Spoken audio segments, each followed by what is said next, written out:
برادران ملت اسلامی، السلام علیکم ورحمۃ اللہ وبرکاتہ۔ الحمدللہ الحنان المنان الذي خلق الانسان وعلمه البيان، والصلاة والسلام على رسوله سيد الانس والجان وعلى آله واصحابه ذوي الخير والاحسان، اما بعد فأعوذ بالله من الشيطان الرجيم، بسم الله الرحمن الرحيم۔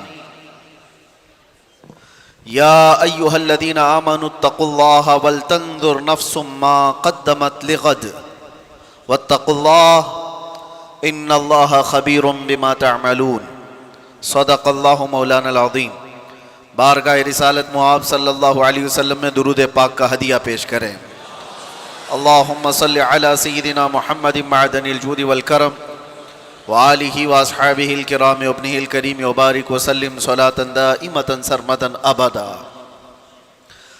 وقت کی سوئیاں گزرتی گئی، سال پھر ختم ہونے کو آیا، اور ہماری یہ محفل مسلسل کئی سالوں سے آپ دیکھتے آ رہے ہیں۔ 2023 میں یہی محفل میں ہم اسی طرح آپ کے سامنے تھے، آپ یہاں موجود تھے جب سال کا آخری حصہ گزر رہا تھا، 24 آ رہا تھا۔ ویسے ہی لفظ سے ہی لوگ سمجھ جاتے ہیں، ہمارے لیے 24 اچھا ہوتا بھی نہیں، اور میرا بھی سال 24 پورا لوگوں نے ابتلا و آزمائش ساری چیزیں دیکھی۔ 8 مہینے تو 24 کے ویسے ہی چلے گئے ہمارے، لیکن خوشخبری لیتا ہوا اعلیٰ حضرت کا 25 بھی آیا۔ 24 گزرنے کے بعد ہی 25 آتا ہے۔ 25 سے نسبت ہے امام اہل سنت اعلیٰ حضرت کو۔ سنی جانتے ہیں عدد سے زیادہ ہمارا تعلق ہے، چھٹی والے ہیں، 11ویں والے ہیں، 12ویں والے ہیں، 25 والے ہیں، عدد سے تعلق ہے، اس لیے کہ یہ عدد وقت کے ساتھ جڑا ہوا ہے، دنوں کے ساتھ جڑا ہوا ہے، اور تاریخ نہیں ہے تو پھر کچھ بھی نہیں ہے۔ 25 بھی اب گزرنے کو آیا، مختصر سا وقت باقی ہے۔ شمسی سال کے اعتبار سے رات کے 12 بجتے ہی 2026 ہماری زندگی میں داخل ہو جاتا ہے۔ میرے عزیزو، خاص طور پر آج کی جو محفل ہم منعقد کرتے آئے، جس کو 31st نائٹ کے نام سے آپ لوگ پہچانتے ہیں، دنیا خرافات، واہیات اور بےہودگی کے لیے اس رات کو استعمال کرتی ہے۔ لوگوں کو یہ لگتا ہے کہ آج کی یہ رات عیاشی کی رات ہے، انجوائے کرنے کی رات ہے۔ تقریباً ایک رات میں پچھلے سال کا ایک آنکڑا تھا، تقریباً میں آپ کو بڑے شہروں کی 4 یا 5 شہروں کی ایک بات بتاؤں تو 1500 سے 1700 کروڑ کی شراب صرف ایک رات میں پی گئی تھی۔ اس سے زیادہ بھی آنکڑے ہو سکتے ہیں۔ تو یہ تو ہمارے ملک کے 4 یا 5 شہروں کی بات میں آپ کو کہہ رہا ہوں، باقی دنیا کئی ہزار نہیں کئی لاکھ کروڑ کی شراب اس ایک رات میں پی جاتی ہے۔ تو اس رات کو لوگوں نے جس انداز سے بنایا ہے، لوگ یہ سمجھتے ہیں کہ آج ہی کی بات ہے، ایک صاحب نے کہا کہ 31st نائٹ کو آپ کا بیان ہم سنتے ہیں، لیکن حضرت ایک بات یہ دل کو لگتی ہے، جہاں ہزاروں محفلیں عیاشی کی ہو رہی ہیں، ایک آدھ اس محفل سے کیا فرق پڑ جائے گا؟ آپ کا ایک جلسہ ہوتا ہوگا یا کچھ لوگ کرتے ہوں گے چند جگہوں پر، اس سے کیا فرق پڑے گا؟ میرے عزیزو، کبھی بھی اس بات کی طرف نہیں جانا کہ کیا فرق پڑتا ہے۔ ہمیشہ یاد رکھنا، انقلاب کسی ایک سے بھی آ سکتا ہے۔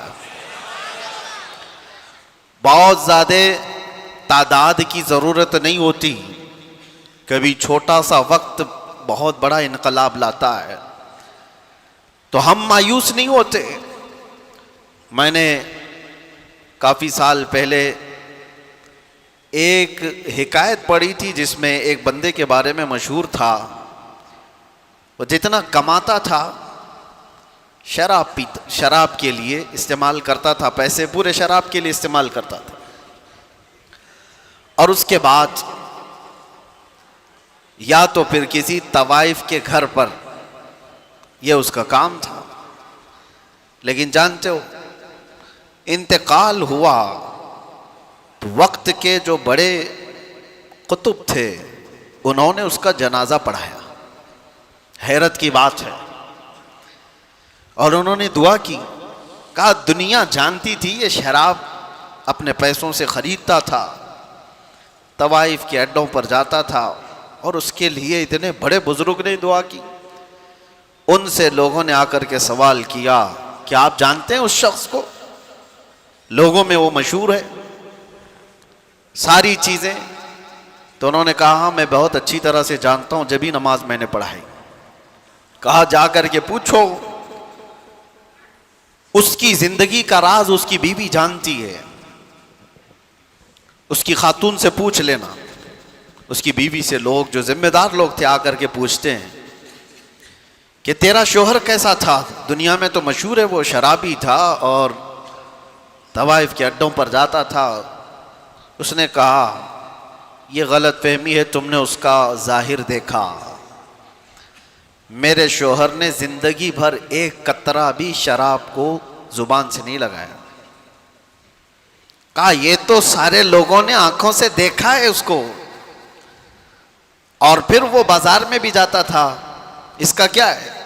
اس خاتون نے کہا میں اپنے شوہر کو اچھی طرح سے جانتی ہوں، زندگی بھر کبھی اس کی تہجد نہیں چھوٹی. لیکن جو معاملات تم جان رہے ہو میں اس کی تفصیل بتاتی ہوں.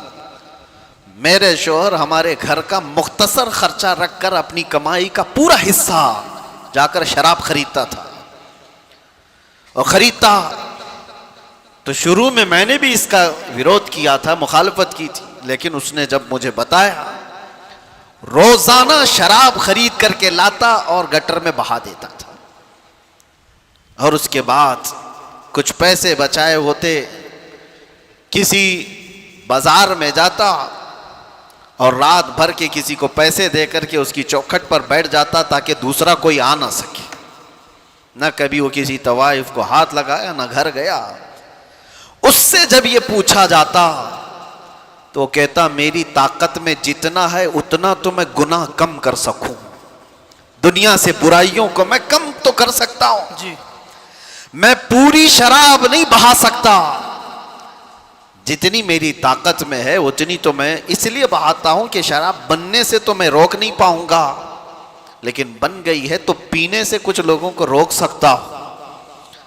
میں بہا دیتا، اتنی شراب تو کسی کے حلق میں نہیں جائے گی، یا کوئی اور دوسرا زنا کے اڈے پر نہیں جائے گا جتنی رات میں نے وہاں پر پہرا دیا ہے. اپنے اپنے خیالات سے. اس کی خاتون سے لوگوں نے پوچھا کہ اس سے ہوا کیا؟ نہ شراب ختم ہوئی نہ اڈے ختم ہوئے.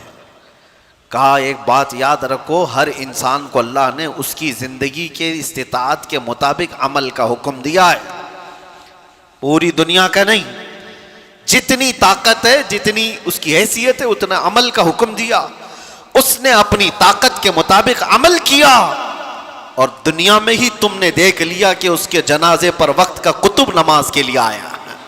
سبحان اللہ. آخرت میں جو اس کی عزت ہوگی وہ اللہ کے ہاں ہے.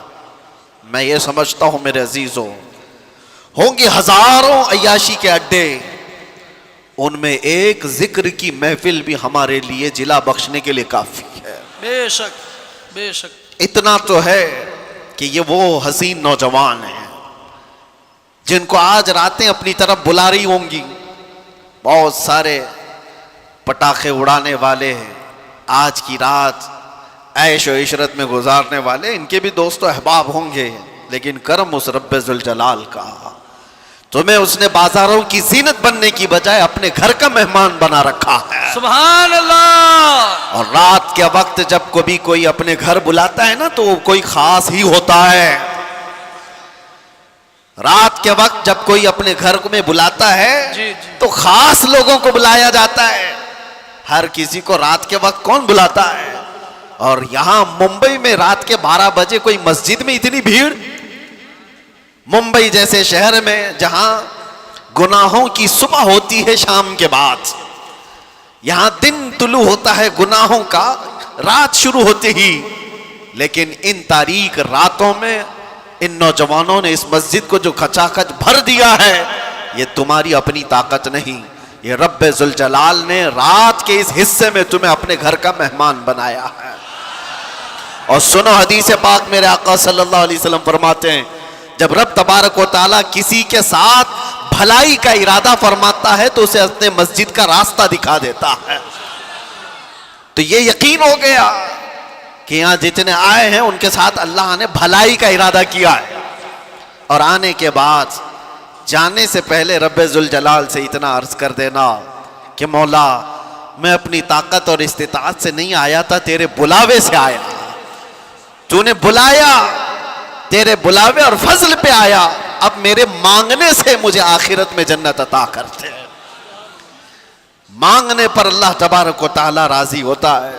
عزیزان گرامی، ہزاروں محفلیں جس طرح کی بھی ہو رہی ہوں، باہر عیش و عشرت کی کون کون سی پارٹیاں ہو رہی ہوں گی، لیکن ہر وہ پارٹی جو گناہوں کی سیج پر سجائی جاتی ہے دھبے چھوڑ کر کے جاتی ہے، زخم چھوڑ کر جاتی ہے۔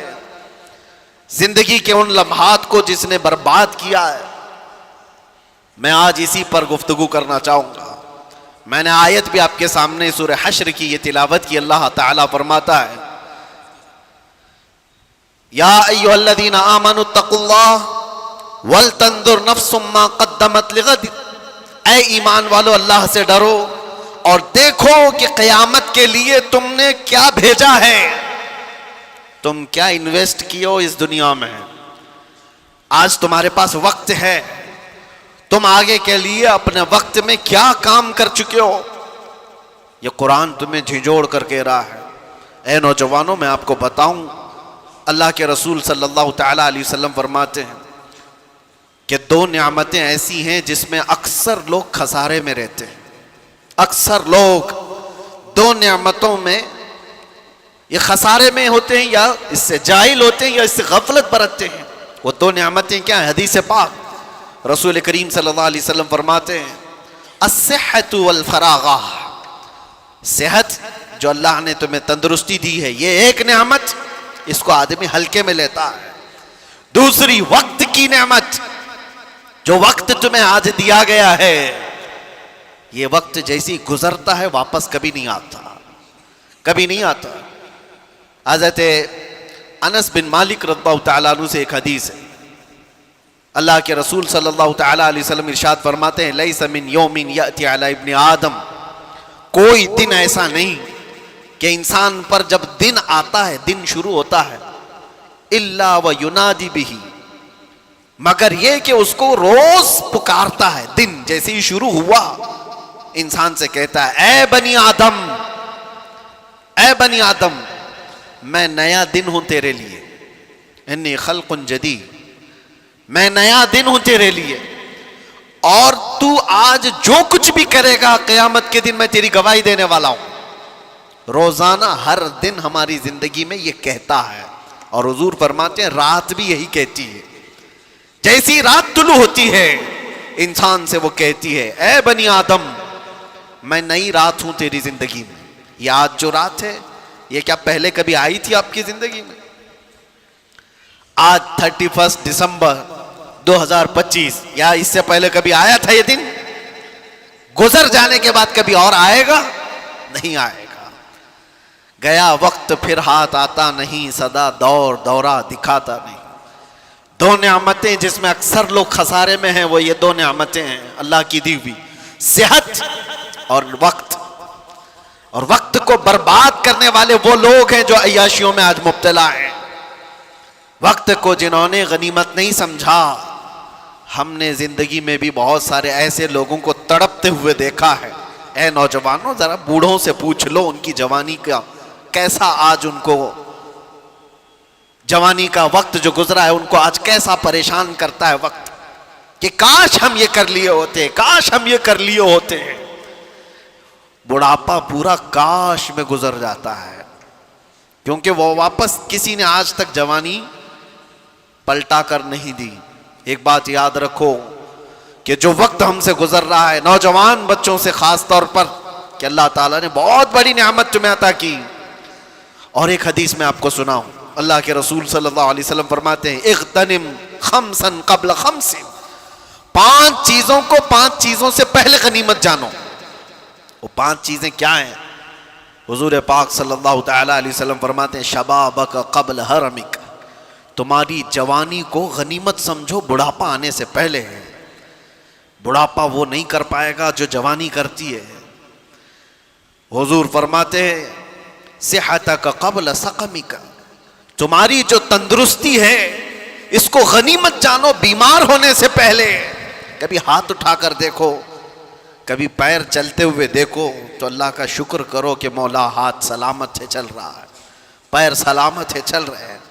آنکھوں سے آج دیکھ رہے ہو، کتنے ایسے ہیں جن کی آنکھیں چلی گئی ان کو کالا اور سفید بھی نہیں معلوم، دن اور رات کے بدلتے ہوئے اجالے اور اندھیریاں کچھ نہیں خبر. میرے عزیزوں، دانت سلامت ہیں، کھا پا رہے ہو. ان لوگوں سے پوچھو جن سے روٹی کا ایک لقمہ بھی اندر نہیں جاتا. صحت اللہ تعالیٰ نے جو تمہیں دیا ہے. میں کینسر ہاسپٹل وزٹ کیا کرتا تھا اپنے نوجوانوں کے ساتھ ہر سال میلاد مصطفیٰ صلی اللہ علیہ وسلم کے موقع پر. ایک بار ایک مریض کو میں دیکھ رہا تھا جو کینسر میں مبتلا ہے. کبھی آپ بھی جا کر ان کو دیکھنا، کئی قسم کے ناسور ان کے جسم کو تباہ کر چکے ہیں. کیمو کرواتے ہوئے لوگ، تڑپتے ہوئے لوگ جسموں کے لیے. ایک مریض آج بھی مجھے یاد آتا ہے، گردن میں کوئی پھوڑی ہوئی تھی کینسر کی، جس کی وجہ سے تکیا پورا خون سے بھر جاتا تھا اور اس کو کئی مرتبہ آپریشن کیا گیا پھر واپس. لیکن مسئلہ یہ ہے کہ وہ بڑی عمر کا نہیں تھا، 40 سے 42 سال کا تھا. اس کی ایک بات مجھے یاد آتی، جاتے ہی رونے لگا. سارے لوگ روتے ہیں بیماریوں میں، کہتے ہیں دعا کیجئے اس سے نجات مل جائے. دعا تو کرتے ہیں. میں اس لیے کہہ رہا ہوں میرے عزیزوں، وہاں جانے کی ایک وجہ یہ نہیں کہ فروٹ بانٹ کر کے فوٹو لینے کے لیے، اس لیے جاؤ کہ تمہیں تمہاری صحت کا اندازہ ہو جائے، اللہ کا شکر کرنے کا تمہیں احساس پیدا ہو جائے. اس کی جگہ میں تو نہیں لیٹا ہوں، میرا تو جسم سلامت ہے. اور اس آدمی نے مجھ سے کہا تھا کہ حضرت مجھے صرف اس بات کا دکھ ہوتا ہے کہ میں سر اٹھا نہیں پاتا. جیسے ہی سر اٹھائیں گے یہ پھوڑی پھر سے خون رسنا شروع کر دیتی ہے. کینسر کی پھوڑی ہے، ہلا بھی نہیں پاتا. اس لیے دکھ ہوتا ہے کہ جوانی میں میرے پاس اچھا وقت تھا، آج شدت سے خواہش ہوتی ہے کہ اللہ کی بارگاہ میں ایک سجدہ کر لوں، مجھے اس کی مہلت نہیں ہے. میں سجدہ کرنے جیسا بھی نہیں رہ گیا. ہم نے کہا اشارے سے تم اپنی نماز پڑھ لو، اللہ کے ہاں قبول ہے. لیکن وہ کہتا ہے شدت سے خواہش یہ ہے کہ پیشانی اس کی رب کے حضور ٹیک تو دوں ایک بار. میری اتنی بھی استطاعت نہیں. وہ بات مجھے آج تک لگی ہوئی ہے. میرے عزیزوں، صحت تمہاری اتنی بڑی نعمت ہے کہ جب یہ تم سے ختم کر لی جائے تو سوائے کاش اور پچھتاوے کہ کچھ نہیں رہتا. ہمارے پاس کوئی چیز نہیں رہتی. نوجوانوں نے اس کو ہلکے میں لیا ہے، صحت کو برباد کرتے ہیں. اور نبی کریم صلی اللہ تعالی علیہ وسلم نے تیسری چیز کیا فرمائی؟ آپ صلی اللہ تعالی علیہ وسلم فرماتے ہیں غناک قبل فقرک. آج اللہ نے تمہیں تونگری دی ہے، مال و دولت عطا کیا ہے، تو محتاجی آنے سے پہلے اس مال کی غنیمت کو سمجھو. اس پہ عیاشی مت کرو، اس کو برباد مت کرو.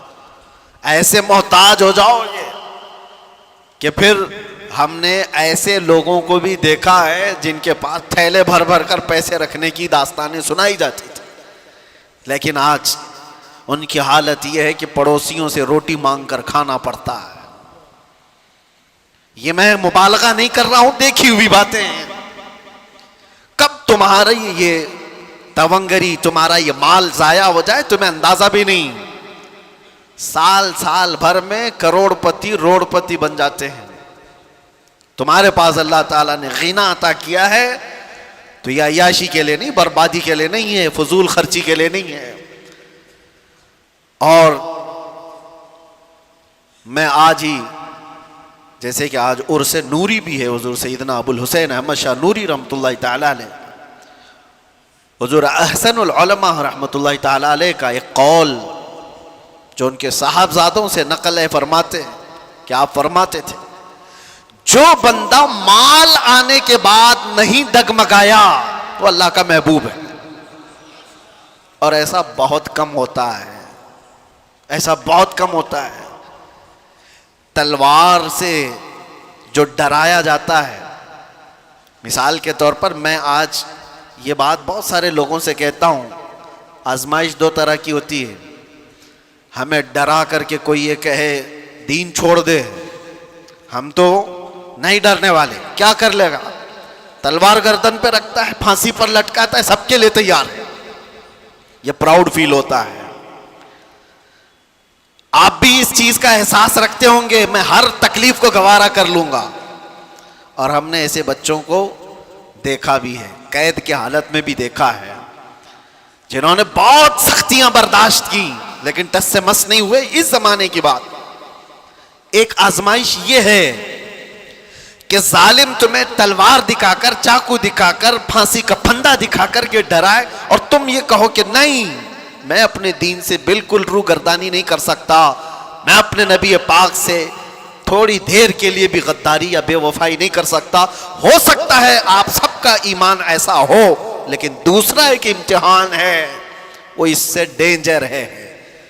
دنیا تلوار دکھا کر کے جو امتحان لیتی ہے وہ چھوٹا امتحان ہے، مال اور حسن دکھا کر کے جب امتحان لیا جاتا ہے تو اچھے اچھے تقوی والے بھی بھسم ہو جاتے ہیں، وہ کب نکل گئے پتہ ہی نہیں چلتا۔ مال کی لالچ انسان کا ضمیر خرید لیتی ہے، مال کی لالچ انسان کا ایمان خرید لیتی ہے۔ اس لیے میرے عزیزو، یہ ہلکی بات نہیں ہے۔ تمہیں اللہ تبارک و تعالیٰ نے غنا دیا ہے، مال دیا ہے، تو بربادی کے لیے نہیں، اس کی قدر کرو، ایک ایک چیز۔ اور ایک حدیث ہے، اللہ کے نبی صلی اللہ تعالیٰ علیہ وسلم فرماتے ہیں 4 چیزیں ایسی ہیں جب تک انسان قیامت کے دن ان 4 کا جواب نہیں دے گا اسے قدم بھی ہٹانے کی اجازت نہیں ہوگی۔ لا تزول قدما عبدہ حتی یسأل عن 4، فرمایا کہ 4 چیزیں ایسی ہیں کہ قدم بھی نہیں ہٹائے گا قیامت کے دن جب تک ان چیزوں کا جواب نہیں دے گا۔ وہ 4 چیزوں میں سب سے پہلا سوال اللہ تعالیٰ فرمائے گا کہ میں نے تجھے جوانی دی تھی، کہاں خرچہ کیا؟ تمہیں وقت کا حساب دینا ہوگا، تمہیں بتانا ہوگا۔ اور فرماتے ہیں تفسیر میں مفسرین کہ صرف ایک سوال کے جواب میں کئی لوگوں کے 400 سال لگ جائیں گے، 500 سال لگ جائیں گے۔ جوانی کا پائی پائی کا حساب پوچھا جائے گا۔ آپ کیا سمجھتے ہو؟ بہت سارے نوجوان یہ سمجھتے ہیں کہ ہمیں جو وقت ملا ہے یہ ہمارا گولڈن ایرا ہے، اس میں عیاشی کے لیے ہر طرح کے سامان ہمارے پاس ہیں، مولانا جب عبادت کرنے کا وقت آئے گا کر لیں گے۔ بہت سارے لوگ تو یہ سمجھتے ہیں جب وقت آئے گا تو توبہ بھی کر لیں گے، اللہ کی بارگاہ میں بھی آ جائیں گے۔ یاد رکھو بڑھاپا سب کو نہیں دیا گیا ہے۔ کتنے جنازے جوانی میں چلے گئے، کتنے تو قبروں میں جوانی کا شباب دیکھنے سے پہلے سو گئے۔ یہ سب سے پہلا سوال قیامت کے دن تمہیں جواب دینا ہے، ہمیں بھی دینا ہے۔ جوانی کہاں پر بتائی تم نے؟ کیا تم یہ جواب دو گے قیامت کے دن کہ رات بھر فیس بک پر چیٹنگ کرتے ہوئے گزارتا تھا، پب جی کھیلتے ہوئے گزارتے تھے، انٹرنیٹ کی وادیوں میں بھٹکتے ہوئے گزارتے تھے، بلکہ اب کے دور میں تو سوال اور بھی سخت ہو گیا ہم سب کے لیے۔ تم دین بھی سیکھ سکتے تھے اسی موبائل سے، تم بہت کچھ علم حاصل کر سکتے تھے اسی ذریعے سے، اور تم نے اس ساری چیزوں کو صرف اپنے تفریح کے لیے، اپنی طبیعت کی خوشی کے لیے استعمال کیا، اس کے علاوہ کچھ نہیں۔ مجھے بتاؤ گھنٹوں ریل دیکھنے سے تمہارے کیا چیز میں اضافہ ہوا؟ صرف انٹرٹینمنٹ۔ اور زندگی اگر انٹرٹینمنٹ کے لیے کسی نے سمجھا ہے تو سب سے زیادہ خسارے میں ہے۔ اور اسی کو قرآن پاک ارشاد فرماتا ہے والعصر ان الانسان لفی خسر، زمانے کی قسم انسان بڑے خسارے میں ہے۔ اس آیت کی تشریح بہت ہو چکی ہے، مفسرین نے اتنی تفسیر کی ہے کہ زمانے کی قسم اللہ تعالیٰ فرماتا ہے کہ انسان خسارے میں، وہ انسان خسارے میں ہے جس نے زمانے کو نہیں پہچانا، یہ وقت کی قدر نہیں کیا۔ ایک بات میں آپ کو بتاؤں، بہت بڑے محدث جلیل ہیں علامہ ابن جوزی رحمۃ اللہ تعالی، فرماتے میں اپنی ان 2 انگلیوں سے 2000 جلدوں کی کتابیں لکھ چکا، کتنی 2000 جلدیں کتابیں لکھ چکا، 1,00,000 لوگ ان کے ہاتھ پر اسلام قبول کر چکے، اور کئی لاکھ لوگ ان کی باتوں پر توبہ کر چکے۔ وہ ابن جوزی کے بارے میں ان کے نواسے ہیں امام ذہبی، وہ فرماتے ہیں کہ ابن جوزی کا حال یہ تھا کہ میں نے ان کو پوری زندگی میں جمعہ اور جماعت کے علاوہ باہر نکلتے نہیں دیکھا۔ یہاں تک کہ حضرت ابو داؤد طائی ایک بڑے صوفی بزرگ ہیں، فرماتے ہیں وہ چورا کھاتے تھے۔ چورا سمجھتے ہیں؟ یعنی کسی چیز کو پورا چور کر کے سالن میں بھگو دیا جائے، اکثر وہ کھاتے تھے۔ تو ان سے پوچھا گیا آپ ہر دن یہ چورا کیوں کھاتے ہیں؟ توجہ، امام ابن داؤد طائی فرماتے ہیں اس لیے کہ روٹی کھانے میں جتنا وقت لگتا ہے اتنے وقت میں میں چورا کھا کر 40 آیتیں پڑھ لیتا ہوں، میں وقت بچاتا ہوں۔ وہ لوگ روٹی میں وقت بچانے والے لوگ تھے۔ میاں روٹی کھانے میں کون سا زیادہ وقت لگتا ہے؟ آپ تو اس کو تعجب سے سمجھیں گے، لیکن وہ صوفیہ تھے، اتنا وقت بھی ضائع نہ ہو۔ ایک بزرگ ہیں اپنے مریدین کے ساتھ بیٹھے ہوئے تھے، اچانک وضو کی حاجت ہوئی، بہت قریب ہی وضو کا انتظام تھا، لیکن آپ وہیں بیٹھ کر تیمم کرنے لگے۔ تیمم جانتے ہیں؟ پانی نہ ملے تو اس کے بدلے میں، وضو کے بدلے میں تیمم ہوتا ہے۔ تیمم کیا ہوتا ہے؟ دونوں ہاتھوں کو زمین پر مارا، چہرے پر مسح کیا، پھر دونوں ہاتھوں کو زمین پر مارا اور ہاتھوں کو مسح کیا۔ یہ وضو کے قائم مقام ہو گیا، وضو کے برابر ہو گیا۔ تیمم کہاں کیا جاتا ہے؟ جب پانی نہیں ملتا، اس کی بہت ساری شرطیں ہیں کہ پانی پر وہ قدرت نہیں رکھتا، تو ایسے موقع پر اس کو تیمم کرنے کی اجازت ہے، لیکن پانی ہے تو تیمم نہیں ہوگا، اور اگر پانی مل گیا تو تیمم ٹوٹ بھی گیا۔ اس بزرگ کے بارے میں میں نے پڑھا، ان کے مریدین نے کہا حضور وضو کا انتظام ہے، آپ یہاں تیمم کر رہے ہیں؟ آپ فرماتے یہاں سے اٹھ کر وہاں جانے تک اگر میری موت ہو گئی تو بے وضو میں دنیا سے نہیں جانا چاہتا۔ اتنے فاصلے میں اگر میں مر گیا تو میں نہیں چاہتا کہ بے وضو دنیا سے جاؤں، کم از کم تیمم کے ساتھ تو دنیا سے جاؤں۔ یہ ان کی فکریں تھی جو اپنے وقت کا استعمال کیا انہوں نے۔ میرے عزیزوں، نوجوانوں کو آج ہم جو دیکھ رہے ہیں، گھنٹوں گلیوں کے نکڑ پر بیٹھے ہوئے ہیں، انہوں نے اپنی جوانی کے اچھے ایام برباد کیے ہیں۔ کسی سے بھی پوچھا جائے کیا کر رہے ہو؟ ابھی ڈھونڈ رہا ہوں۔ تمہیں پتا ہے ایک وقت کتنا قیمتی ہے تمہارا؟ الوقت کالسیف، وقت تلوار ہے، اگر تم اس کو نہیں کاٹو گے یہ تمہیں کاٹتا چلا جائے گا۔ ابھی یہ جو وقت کی سوئیاں گزر رہی ہیں، آپ کو کیا لگ رہا ہے گھڑی کی ٹک ٹک ٹک ٹک؟ یہ کیا گھڑی کا کھیل ہے؟ نہیں، ہماری زندگی کو کاٹ رہی ہے۔ بچپنے سے جوانی آ گئی، جوانی سے ابھی عنقریب بڑھاپا آ جائے گا، آپ کو اندازہ بھی نہیں ہوگا۔ اور ہم تو اس زمانے میں جی رہے ہیں جہاں کے متعلق میرے آقا صلی اللہ علیہ وسلم نے فرمایا تھا قیامت کے قریب تم دیکھو گے سال مہینوں کی طرح گزریں گے، مہینے ہفتے کی طرح گزریں گے، اور ہفتہ دن کی طرح گزرے گا، اور دن ایسے گزرے گا جیسے کسی بڑی چیز کو آگ لگی اور بجھ گئی۔ کیا یہ دیکھ رہے ہیں کہ نہیں آپ؟ آج سال مہینوں کی طرح گزرتے چلے گئے۔ رمضان ابھی گزارا تھا اور رمضان آنے کے انتظار میں ہے، اور آپ کو پتہ ہے یہی محفل یہاں پر کھڑے ہو کر سال بھر گزر گئے۔ اس طرف تاج المشائخ حضور امین ملت تشریف فرما تو محفل بھی یاد ہوگی۔ ہمیں تو لگتا ہے کہ وہ چند دنوں پہلے کی محفل ہوگی، لیکن میرے عزیزوں پورے سال کے کاٹے گزرتے ہوئے 365 دن مکمل کر چکے۔ دن اسی طرح سے کاٹتے ہوئے ہماری زندگی کو جا رہے ہیں، اور اچانک وہ دن آئے گا جب ملک الموت تمہارے گھر پر دستک دے چکا ہوگا، اور پھر جانتے ہو قیامت کے دن ایک سوال ہوگا، جنہوں نے اپنے دن برباد کیے، وقت ضائع کیے۔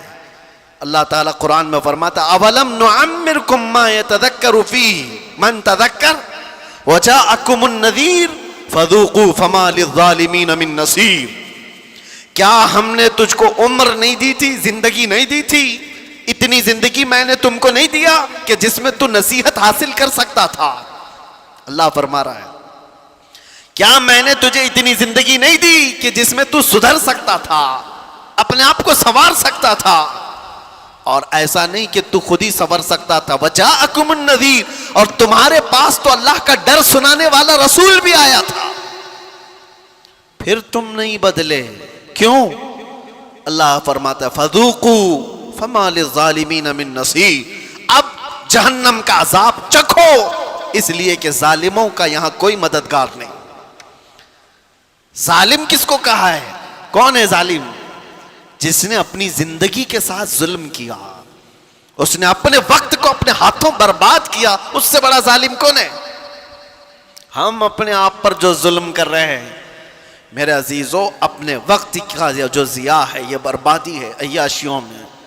اللہ کی پناہ، ہماری عمریں بھی اس طرح سے گزرتی چلی گئی۔ میں کچھ مشائخ اور کچھ بزرگوں کو جانتا ہوں، آپ کے سامنے میں چند مثالیں رکھ دوں۔ آپ کو پتہ ہے ہندوستان کی سرزمین پر ایک بہت بڑے بزرگ ہیں، سلطان الاولیاء سیدنا سالار مسعود غازی، بہرائچ شریف میں آرام فرمائے، بڑا مقام ہے آپ کا، سرکار غریب نواز سے بھی پہلے کے ہیں، اور مشائخ نے تو یہ کہا ہے کہ ہندوستان کی ولایت ان کے آستانے سے ہو کر چلتی ہے۔ اولیاء کے سردار ہیں، غریب نواز رضی اللہ تعالیٰ عنہ سے بھی تقریباً 200 سال پہلے کے سالار مسعود غازی۔ یہ بات ان کی میں کیوں کہہ رہا ہوں؟ اتنا بڑا مقام اولیاء کی جماعت میں آپ نے حاصل کر لیا، لیکن جانتے ہو آپ سالار مسعود غازی کی عمر انتقال کے وقت 19 برس کی تھی، وہ صرف 19 سال کے تھے۔ 19 سال کے نوجوان کو سلطان الاولیاء کا لقب ملا، زندگی کیسی گزاری؟ 19 سال میں تو جوان یہاں ابھی ایسے لگتے جیسے ابھی دودھ چھوڑا ہوا ہے، جسے کچھ خبر نہیں۔ اور آپ کو پتا ہے ہندوستان کی سرزمین پر سب سے پہلا لشکر لے کر آنے والا محمد بن قاسم کس لیے آیا تھا؟ 10,000 کا لشکر لے کر صرف اسلامی بہنوں کی عزت بچانے کے لیے آیا تھا۔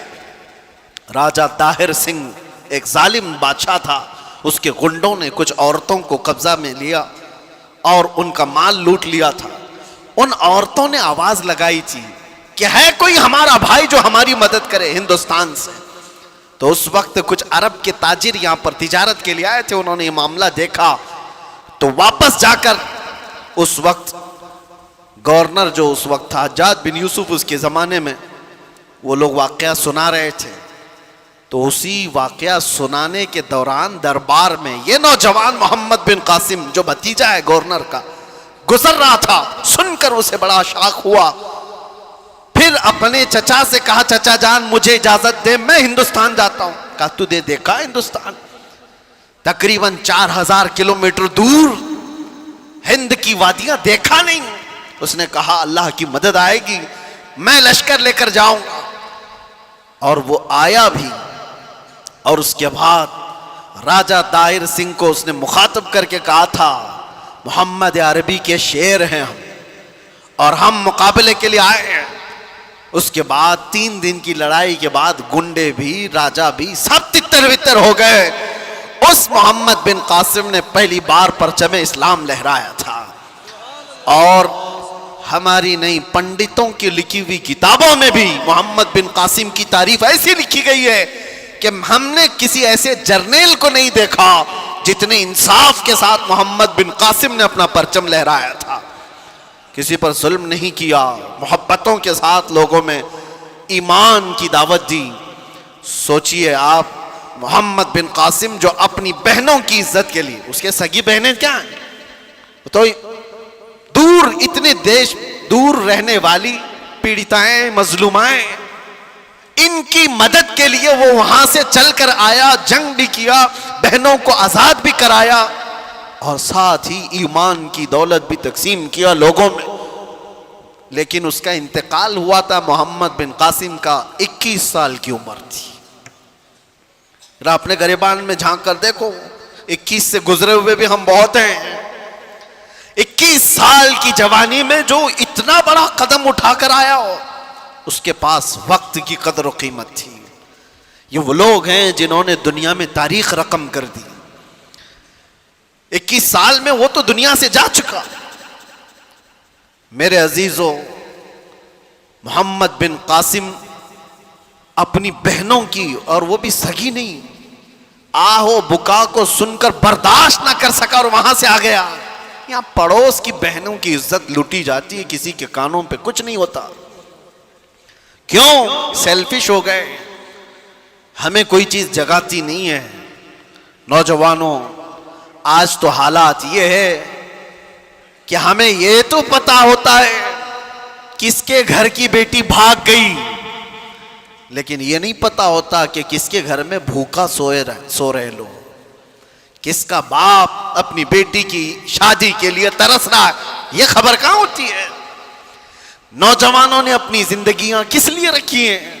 میں محمد بن قاسم کی بات آئی ہے تو آپ سے کہہ رہا ہوں, ارے 21 سال کی جوانی میں تم تو آج بائک رائیڈنگ کے لیے استعمال کر لیتے ہو, اور اکثر تو ایسے کہ ان نوجوانوں نے صرف فیشن کے لیے جوانی کو استعمال کرنا شروع کیا. میرے استاد گرامی فرمایا کرتے کہ حضور سرکار مفتی اعظم ہند رضی اللہ تعالیٰ عنہ, آپ کی عمر 90 سال کے اوپر ہو چکی تھی. حضور میرے استاد علامہ بہاؤ المصطفیٰ صاحب ادام اللہ اقبالہ فرماتے, سرکار مفتی اعظم ہند رحمۃ اللہ تعالیٰ علیہ کے پاس ہم بیٹھتے 90 سال کی عمر میں. وہ کہتے تھے کہ مجھے پتا ہی نہیں چلا میری جوانی کب آئی اور کب گئی. یہ بات وہ بندہ کہہ سکتا ہے جس نے جوانی کے مزے نہیں چکھے ہوں. یہ وہ کہہ سکتا ہے جس نے جوانی کے انگاروں سے لطف نہ اٹھایا ہو. وہ فرماتے مجھے خبر ہی نہیں کہ کب جوانی آئی اور کب چلی گئی. بڑھاپے میں لوگ سدھر جاتے, مسجدوں کی طرف آ جاتے, یہ الگ مسئلہ ہے, لیکن جوانی کے وقت کوئی یہ کہے مجھے خبر ہی نہیں ہوئی جوانی کی, وہ بہت عظیم لوگ ہیں. میرے عزیزو, نوجوانی جو اللہ کے نبی صلی اللہ علیہ وسلم نے تمہیں فرمایا غنیمت جانو بڑھاپا آنے سے پہلے, صحت کو غنیمت جانو تمہاری بیماری سے پہلے, اپنی تمنگری کو اپنی مالداری کو غنیمت جانو بھکاری ہونے سے پہلے, محتاجی آنے سے پہلے, فقر آنے سے پہلے. اور حضور پاک صلی اللہ تعالیٰ علیہ وسلم نے یہ بھی فرمایا وقت کو غنیمت جانو قبل فراغ کا, یعنی تمہارا پاس آج جو وقت, آج الفراغت قبل مشغولیت, یعنی تمہارے مشغول ہونے سے پہلے کسی چیز میں تم کو ایسا بیزی کر دیا جائے گا کہ تمہیں خبر بھی نہیں ہوگی. آج خالی وقت ہے تو اس میں کچھ کر جاؤ. ذکر و اذکار کی یہ جو محفلیں ہیں یہ انویسٹمنٹ ہے تمہارا. بعد میں شاید ہو سکتا ہے کسی ایسی چیز میں لگ گئے, وقت ہی نہیں ملتا. کتنے ایسے لوگ ہیں، میں آپ کو بتاؤں، سیدنا یحییٰ علیہ السلام اللہ کے نبی آدھی روٹی کھاتے تھے روزانہ اور رات بھر کھڑے ہوتے تھے، رات بھر عبادت کرتے تھے۔ ایک دن آپ کھانا کھا رہے تھے تو آدھی روٹی سے زیادہ پاؤنی روٹی کھا لیا، پوری نہیں، پاؤ اور زیادہ کھا لیا۔ رات کو جب عبادت کے لیے کھڑے ہوئے تو آدھی رات کو آپ کو نیند آنے لگی اور آپ سو گئے۔ فجر میں اٹھے تو رب تبارک و تعالیٰ کی طرف سے ندا آئی، اے یحییٰ، پاؤ روٹی نے تجھ کو مجھ سے دور کر دیا۔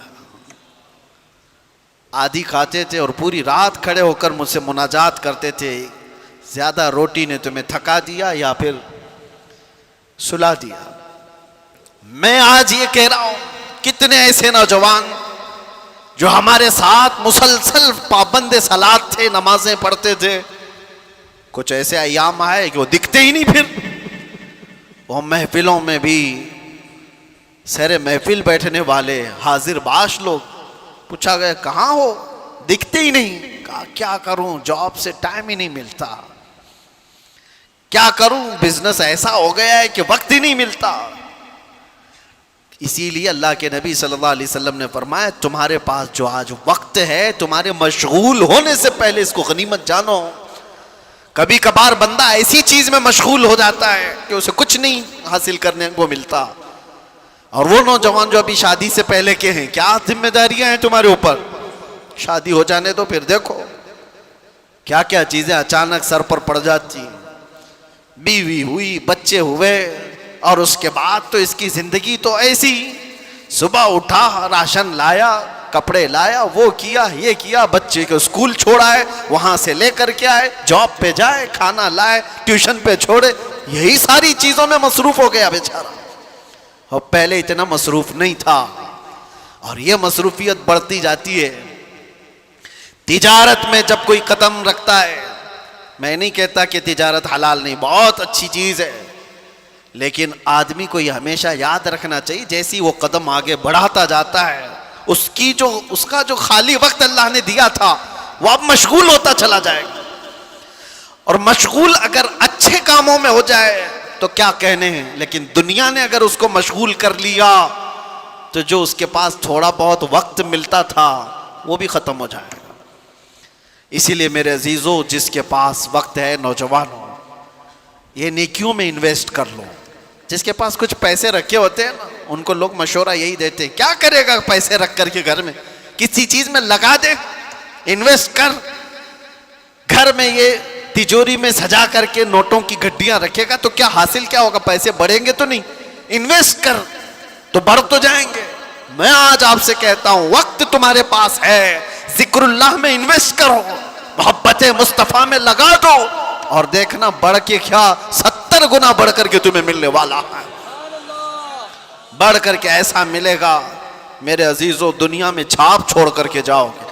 آخری چیز میرے آقا صلی اللہ علیہ وسلم نے جو فرمایا، 5 چیزیں فرمائی، اغتنم خمسا قبل خمس، 5 چیزوں کو غنیمت جانو، 5 چیزوں کے آنے سے پہلے، اس میں 5ویں ہے، حضور فرماتے ہیں اپنی جو زندگی ہے جیسی تیسی جو بھی ہے، اغتنم حیاتک قبل موتک، مرنے سے پہلے یہ زندگی کو ہی غنیمت جان لو۔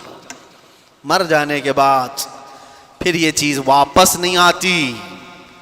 آج ہم زندہ ہیں، ایک دوسرے کو دیکھ رہے ہیں، سن رہے ہیں، تمہارے ہاتھ اٹھ سکتے ہیں، پیر چل سکتے ہیں، تمہاری زبان چل سکتی ہے ذکر الہی میں۔ جس دن روح قبض کر لی گئی اور اچانک اس دنیا سے دوسری دنیا کی طرف رخصت ہوئے، نہ کوئی عمل، نہ کوئی بات چیت، کچھ بھی نہیں۔ میں آپ کو بتاؤں، ابھی ہفتہ نہیں گزرا ہوگا، ہمارے پاس ہمارے محب گرامی بڑے پرانے ہمارے تعلقات میں تھے، حضرت حافظ قاری خورشید صاحب، اللہ ان کی مغفرت فرمائے۔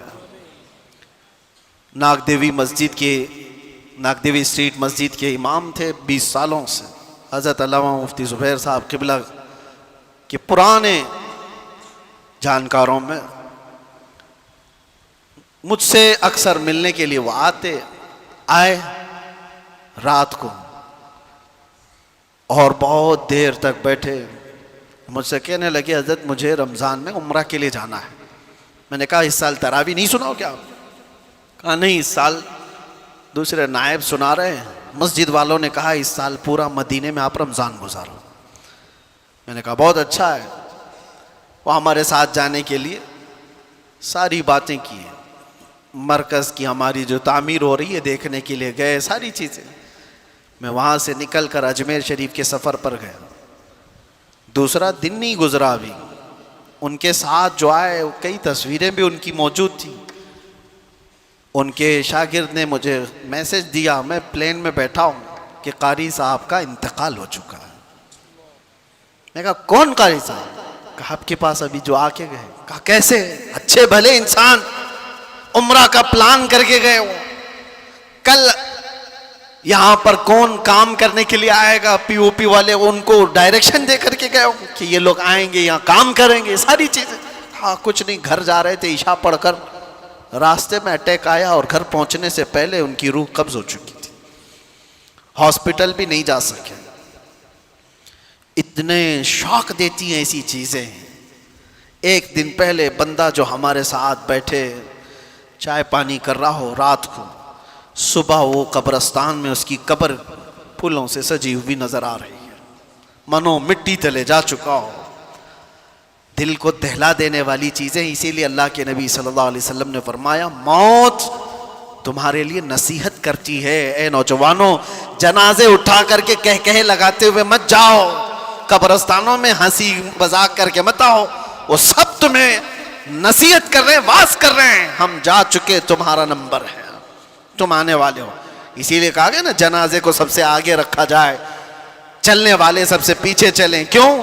اس کو دیکھ کر کے کہ جنازے میں سویا ہوا مرد یا عورت، وہ میت تمہیں پکار کر کے کہتا ہوا جاتا ہے جس طرح آج تم نے مجھے آگے رکھا پیچھے چل رہے ہو، اسی طرح قبر میں بھی میرے پیچھے تم ہی آنے والے ہو۔ ہم سب اسی منزل کے مسافر ہیں۔ اللہ کے نبی صلی اللہ علیہ وسلم نے کیا فرمایا؟ اغتنم خمسا قبل خمس، 5 چیزوں کو 5 چیزوں سے پہلے غنیمت جانو۔ اس میں 5ویں چیز حضور فرماتے ہیں اپنی زندگی کو موت سے پہلے غنیمت جانو۔ ایک ایک وقت تمہارے پاس جو گزرتا جا رہا ہے افسوس اور پچھتاوے کا نہ ہو۔ موت کے وقت حضرت سفیان ثوری رضی اللہ تعالیٰ عنہ مشہور بزرگ ہیں، فرماتے ہیں ایک جنازہ جا رہا تھا، اس میں ایک بچی ساتھ میں جا رہی تھی، اس کے باپ کا جنازہ تھا، روتی ہوئی جا رہی تھی، بہت روتی ہوئی جا رہی تھی۔ دیکھا وہ کیا کہہ رہی تھی، حضرت سفیان ثوری دیکھتے ہیں 8 سال کی بچی ہے، وہ یہ کہتی جا رہی ہے کہ بابا آج ہمارے گھر پر بڑی مصیبت آئی، ایسی مصیبت کبھی آئی نہیں تھی۔ تو انہوں نے اس بچی سے روک کر کے کہا بیٹا تمہارے گھر پر نہیں، جو تیرے باپ پر آئی ہے نا موت، اس سے بڑی کبھی آ نہیں سکتی، وہ سب سے بڑی ہے۔ تم تو دوسرے دن نارمل ہو جاؤ گے، کھانے پینے لگ جاؤ، جس پر موت آئی ہے وہ سب سے بڑی آزمائش ہے اس کے لیے۔ تو یہ نہیں جانتی کہ تیرے باپ پر جو آئی ہے وہ سب سے بڑی ہے۔ اس کے بعد اس باپ کو جنازہ لے جا کر کے دفن کر دیا گیا۔ دوسرے دن حضرت سفیان ثوری قبرستان گئے تھے، اس لڑکی کو دیکھا اپنے باپ کی قبر کے پاس بیٹھی رو رہی ہے، اپنے باپ کی محبت میں مبتلا تھی، اور کہتی بیمار تھا میرا باپ، اور قبر سے باتیں کر رہی ہے ابا کل کی رات کیسی گزری تمہاری، جب گھر پر ہوتے تو میں بچھونا لگا دیتی تھی، اور گھر پر ہوتے تو میں تمہیں اوڑھنے کے لیے چادر دیتی، گھر پر تم بیمار تھے تو تمہیں میں پکڑ کر اٹھاتی تھی، تمہیں دوائیاں لاتی تھی، کھانا کھلاتی تھی، اور تمہیں تھپک کر کے میں سلاتی تھی۔ ابا جان کل کی رات کیسی گزری تمہاری، قبر کی یہ پہلی رات۔ حضرت سفیان ثوری اس بچی کی باتیں سن رہے تھے پیچھے کھڑے ہو کر، پھر آپ نے آ کر کے کہا بیٹا باپ سے یہ مت پوچھ کہ کل کی رات کیسی گزری، اور تو اپنے واقعات مت بتا کہ میں تجھے بستر پر اٹھاتی تھی، سلاتی تھی، چادر دیتی تھی، تھپکتی تھی، یہ پوچھ بابا ہم نے جو کفن پہنا کر بھیجا تھا اس کو فرشتوں نے رکھا ہے یا اس کو نکال کر ننگا کر دیا ہے، یہ پوچھ کہ تجھے ہم نے صحیح سلامت جسم کے ساتھ بھیجا تھا، کہیں اس صحیح سلامت جسم پر سانپ اور بچھوؤں نے تو حملہ نہیں کر دیا ہے؟ یہ پوچھ اپنی باپ سے۔ کھانے پینے کی چیزیں، دوائیوں کی چیزیں ہو گئی، ختم ہو گئی۔ اب قبر میں دوائیاں نہیں پوچھی جائیں گی، کھانا پینا اور بستر اور اوڑھنا نہیں پوچھا جائے گا۔ اب اس سے جو پوچھا جائے گا اس کے اعمال کے بارے میں، اس کے اعمال کے بارے میں۔ عزیزان گرامی وقار، موت آنی ہے، اس سے انکار کرو گے تو بھی کچھ مطلب نہیں ہے۔ کون ہے اس دنیا میں جو انکار کر کے دکھائے؟ وہ کسی بھی مذہب والا ہو، کسی بھی دین والا ہو، موت سے کسی کو انکار نہیں۔ موت سے کس کو رستگاری ہے؟ آج ان کی تو کل ہماری باری ہے۔ آگاہ اپنی موت سے کوئی بشر نہیں، سامان 100 برس کا ہے، پل کی خبر نہیں۔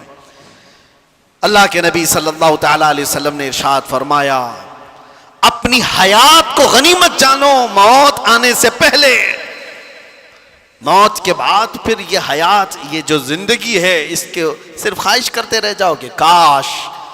اور قرآن پاک میں اللہ تعالیٰ فرماتا ہے، کئی لوگ اللہ کی بارگاہ میں تمنا کریں، اے اللہ ایک بار دوبارہ ہمیں اس دنیا میں بھیج دے، ہم اچھے عمل کر کے آئیں گے۔ رب تعالیٰ فرماتا ہے، کلا، ہرگز نہیں، واپس وہاں کوئی نہیں جا سکتا۔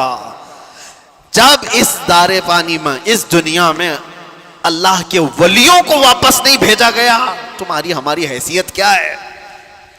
ایک بار قضا آ گئی، ایک بار موت آ گئی، اس کے بعد اس ساری دنیا کو ترک کر کے ہمیں جانا ہے۔ قبرستان جانے کے بعد کبھی میں محسوس کرتا ہوں، ممبئی والوں کو تو بہت ساری چیزیں عبرت کے لیے حاصل کرنا چاہیے۔ ہمارے ہاں قبرستانوں میں قبریں دوبارہ نہیں کھولی جاتی، یہاں جس طرح 6 مہینے سال بھر میں کھول دیتے۔ ہم تو بچپن میں کبھی کسی قبر کے کھلنے کی بھی بات نہیں سنتے تھے، لیکن یہاں تو روز دیکھتے ہیں، جب بھی جنازہ لے کر جائیں، جو قبر کھودی جائے اس میں پتہ نہیں کتنی کھوپڑیاں نکلتی، کتنی ہڈیاں نکلتی، کتنوں کے پاؤں کی ہڈیاں، ہاتھوں کی ہڈیاں۔ ارے ہم نے تو سوکھی کھوپڑیاں دیکھی ہیں یہاں قبرستانوں، اور یہ دیکھنے کے بعد احساس ہوتا ہے یہ وہ لوگ ہیں جو اپنے عمدہ کپڑوں پہ فخر کرتے تھے، یہ وہ لوگ ہیں جو عمدہ گاڑیوں میں سفر کرتے تھے، یہ وہ لوگ ہیں جو مرتبوں کے لیے لڑتے تھے، یہ وہ لوگ ہیں جن کو طاقت کا نشہ تھا، مال کا نشہ تھا، اتنے عاجز و بے بس ہیں کہ ان کی ہڈیاں بکھر گئیں، کھوپڑیاں نیچے بکھر گئیں۔ یہی ساری چیزیں زندگی ختم ہونے کے قریب ہے، ہماری بھی اور تمہاری بھی۔ اسی لیے اللہ کے نبی کی بات یاد کرو، حضور فرماتے اپنی حیات کو غنیمت جانو موت آنے سے پہلے۔ یہ جو سال گزرتے جا رہے ہیں، دیکھو ابھی 26 آ گئے ہماری زندگی میں، آپ کیا سمجھتے ہیں یہ سال کے آتے جاتے رہنے کو؟ میاں ایسا نہیں ہے کہ یہ خوشیوں سے پٹاخے پھوڑنے والا سال ہے، زندگی کا ایک سال تو کم ہوتا جا رہا ہے، ہم تو اپنی موت کے قریب جا رہے ہیں۔ اگر مثال کے طور پر تمہاری زندگی کی عمر ابھی 35 سال ہو گئی اور تمہاری حیات لکھی گئی ہے 50 سال، 35 سال کے بعد اب 36واں سال شروع ہوا، تو مجھے بتاؤ 15 سال بچے تھے اور بہت 14 ہو گئے، ایک سال اور آگئے 13 ہو گئے، ایک سال اور آیا 12 ہو گئے۔ موت سے قریب تر ہوتے جا رہے ہیں ہم، اس لیے ہمارے ہر وقت کو یہ جو حیات ہے غنیمت جانو۔ اللہ کے نبی صلی اللہ تعالی علیہ وسلم کا ایک اور فرمان میں آپ کو سناؤں۔ رسول پاک صلی اللہ تعالی علیہ وسلم ارشاد فرماتے ہیں کہ انسان کی زندگی اتنی مختصر ہے کہ قیامت کے قریب جو آنے والے حالات ہیں اس کے متعلق حضور فرماتے ہیں بچے جوان لگیں گے، جوان بوڑھے نظر آئیں گے۔ مطلب کیا ہے؟ یہ وہ زمانہ ہے جس میں بچے ہی جوان دکھ رہے ہیں اب، اور جوان جو ہے وہ بوڑھے دکھ رہے ہیں۔ دیکھو یہ 5-6 سال کے بچوں کو جو آج معلومات ہیں، ہمارے زمانے کے جوانوں کو بھی نہیں معلوم تھی۔ آج کے 5 سال کے 6 سال کے بچے پورا تمہیں چلا دیں گے، انٹرنیٹ کے بادشاہ ہیں یہ، ان کو موبائل ہاتھ میں دو پوری دنیا یہ بتاتے ہیں، ساری چیزوں کا علم ان کو۔ جوانی کے جو معاملات معلوم تھے وہ 5-6 سال کے بچوں کو آج معلوم ہے۔ یہی تو میرے آقا نے فرمایا ایک زمانہ آئے گا بچے تمہارے جوان دکھیں گے، اور جوانوں کا حال یہ ہے کہ ساری جوانی تو بچپن میں ختم کر لیا، 25 سال کے ہو رہے، 30 سال کے ہو رہے، بڑھاپے جیسی شکل ہو گئی، بال سفید ہونے لگ گئے۔ کئی لوگوں کی زندگیاں دیکھی ہم نے 30 سال کے بعد ریٹائرڈ ہوتے دکھ رہے ہیں، گھر نہیں چل پا رہا ہے، طاقت جواب دے رہی ہے۔ ارے 30-40 سال کی عمر میں لٹک گئے۔ بہت ساری ایسی زندگیاں، یہ قیامت کے قریب ہم اس زمانے میں جی رہے ہیں، ہماری زندگیاں اب شارٹ ہوتی جائیں گی، مختصر ہوتی جائیں گی، اور شاید اگلوں کو جو عمریں ملی تھی وہ عمریں بھی ہم پہنچ نہیں پائیں گے۔ اسی لیے جتنی زندگی ہمارے پاس مختصر سی ہے، کچھ کر گزر جاؤ اور اس کو ضائع ہونے مت دو۔ عزیزان گرامی وقار، اب میں باتوں کو سمیٹتے ہوئے ان اولیاء کاملین، اچھا ایک بات میں بتانا بھول گیا، میں نے محمد بن قاسم کی مثال دی، سلطان سالار مسعود غازی کی مثال دی۔ یہاں کھڑا ہوں تو میں آپ کو ایک بات بتا دوں، یہ جو مسجد ہے نا، مدن پورہ سنی بڑی جامع مسجد، اس مسجد کو بنانے والے جو حاجی آدم صدیق، نام اسی نام سے مسجد ہے، یہ ایک خاندان ہے۔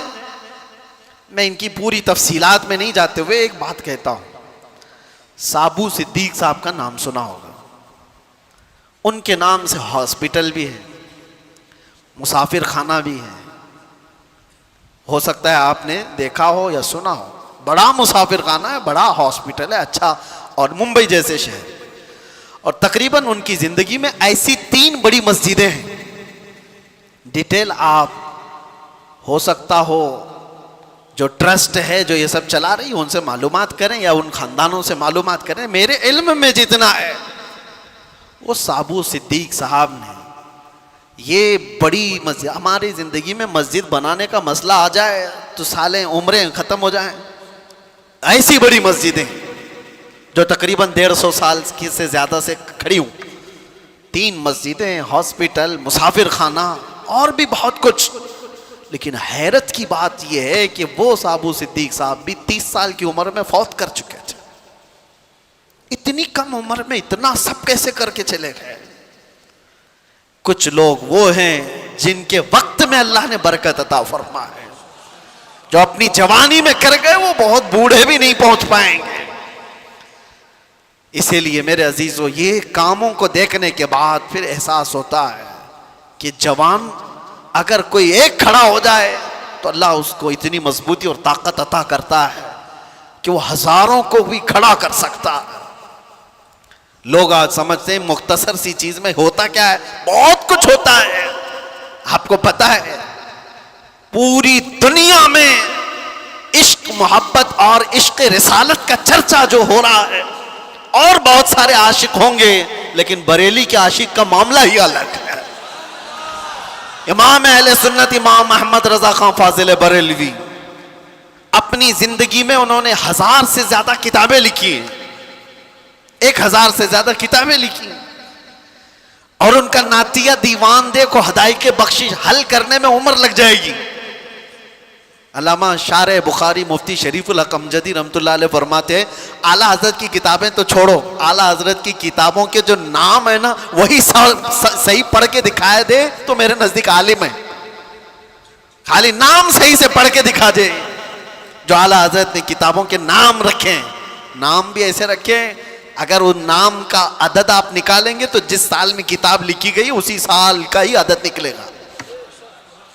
اگر انہوں نے کتاب 1320 میں لکھی ہے تو 1320 کے عدد سے جو نام آتا ہے وہی نام کی کتاب رکھی۔ فتاوی رضویہ کا نام العطایہ النبویہ فی الفتاوی الرضویہ، اس کے عدد نکالیں گے تو آپ کو پتہ چل جائے گا فتاوی رضویہ کس سال میں لکھی گئی۔ پوری کتابوں کے نام انہوں نے اس طرح رکھے ہیں۔ اور آپ کو بتاؤں، اعلیٰ حضرت امام اہل سنت فاضل بریلوی جو کنز الایمان ترجمہ قرآن دے گئے ہو، نعتیہ دیوان اور مسائل فقہ میں پورا ایک انسائکلوپیڈیا پوری امت کے لیے لیکن عمر کوئی ان کی 90 سال کی تھی، 63 سال کی عمر میں وفات کر چکے تھے. تو یہ تو آج کی نارمل سی عمر ہے. اس کی وجہ یہ ہے کہ ایک وقت کا حصہ بھی انہوں نے ضائع نہیں کیا. اعلیٰ حضرت جانتے ہو مفتی کب بنے تھے؟ پہلا فتویٰ انہوں نے 14 سال کی عمر میں دیا. سبحان اللہ. 14 سال کی عمر میں وہ مفتی بن چکے تھے، اور 8 سال کی عمر میں میلاد مصطفیٰ پر 2.5 گھنٹے تک انہوں نے بیان کیا تھا سبحان اللہ. دلائل کی روشنی میں. جب بندہ اپنے وقت کا استعمال کرتا ہے تو اللہ تبارک و تعالیٰ اس کے وقت میں برکت بھی عطا فرماتا ہے. اور جنہوں نے صرف ضائع کیا ہے، برباد کیا ہے وقت، ان کا وقت اور بھی برباد ہوتا چلا جاتا ہے. وقت کو غنیمت جان. یہاں طلبہ بھی ہوں گے، کچھ لوگ بچے میرے سن رہے ہوں، میں نے دیکھا ہے حفظ قرآن کرنے کے لیے وہ رٹا مار رہے، دل لگا ہی نہیں ہے.